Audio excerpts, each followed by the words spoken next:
Le PSG va toucher un joli jackpot cet été, Lionel Messi présenté comme une rockstar aux États-Unis et la boulette très drôle de la MLS, c'est le programme du journal du foot numéro 1343.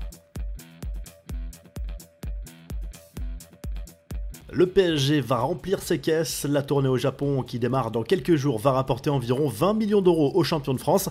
Au départ, le club parisien avait l'intention de partir aux États-Unis, mais l'offre japonaise était nettement plus importante. Au programme, 3 matchs amicaux, le 25 juillet contre Al Nasser, l'équipe de Cristiano Ronaldo, le 28 face à Osaka à Tokyo et le 1er août contre l'Inter Milan. Ce pactole fait de cette tournée la plus lucrative jamais vue pour un club de football, d'autant que la somme totale empochée pourrait encore grimper de quelques millions si le PSG fait un détour par la Corée du Sud. En attendant, ces jours de reprise pour les internationaux à Paris, notamment pour Kylian Mbappé, depuis le coup de pression de Nasser El Khelaifi au sujet d'une éventuelle prolongation, c'est le statu quo. L'international français veut rester, mais ne veut pas entendre parler d'un nouveau contrat pour le moment.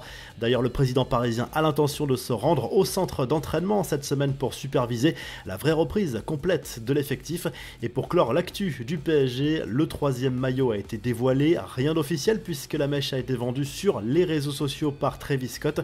Il s'agit d'une tenue composée de plusieurs nuances de gris avec une grande bande verticale, une tunique produite en collaboration avec la marque Jordan. Le rêve est devenu encore plus concret pour les fans de l'Inter Miami. Lionel Messi a été présenté dimanche après une pluie torrentielle au stade de son nouveau club aux États-Unis, le tout avec un feu d'artifice et un show à l'américaine, l'occasion pour l'Argentin de montrer aux 20 000 spectateurs présents son nouveau numéro 10. Le champion du monde a pris le micro quelques instants pour s'adresser à la foule. Je suis très heureux d'avoir choisi de venir jouer dans cette ville avec ma famille, d'avoir choisi ce projet et je n'ai aucun doute sur le fait que nous allons beaucoup nous amuser, que nous allons passer de bons moments et de très belles choses vont se produire ici, a lâché l'ancien joueur du Barça et du PSG. L'Inter Miami a également présenté dimanche son autre recrue de luxe, l'Espagnol Sergio Busquets, preuve que les Américains ne sont pas encore hyper calé niveau football. On a repéré cette énorme boulette de la MLS qui a annoncé sur les réseaux sociaux la signature de l'ancien Barcelonais en publiant une photo de l'ex-madrilène Alvaro Arbeloa.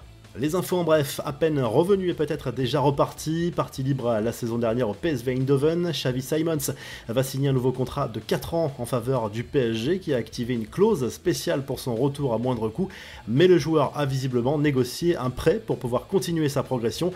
La direction qui se dégage, c'est l'Allemagne où le RB Leipzig lui tend les bras. De son côté, Moussa Diaby a une offre très importante entre les mains. Le club saoudien d'Al Nasser a fait une proposition au Bayer Leverkusen pour son international français estimé à 38 millions d'euros plus 5 millions de bonus avec un gros salaire à la clé pour le joueur. Aston Villa et Naples sont également sur le coup. Enfin, le dénouement est proche pour André Onana qui se rapproche de Manchester United. Les Red Devils veulent finaliser le transfert du gardien camerounais de l'Inter dans les 48 prochaines heures. Montant du transfert 48 millions d'euros plus 5 millions de bonus. On termine avec la revue de presse raccourcie à cause de l'actualité chargée tennis. Direction à l'Italie où la Gazette dello Sport se penche sur le mercato de la Juve. Massimiliano Allegri veut relancer Franck Kessié et Romelu Lukaku. Cuadrado, lui, a choisi de rejoindre l'Inter Milan. Et le Corriere dello Sport parle du futur d'Alvaro Morata dans le viseur de l'Arabie Saoudite. L'attaquant espagnol se verrait bien revenir en Serie A. La Roma de José Mourinho a une longueur d'avance sur ce dossier désormais. Et le quotidien italien confirme par ailleurs l'intérêt du PSG pour Harry Kane et Dusan Vlahovic. Si le journal du foot vous a plu, n'oubliez pas de liker et de vous abonner. Et on se retrouve très rapidement pour un nouveau journal du foot.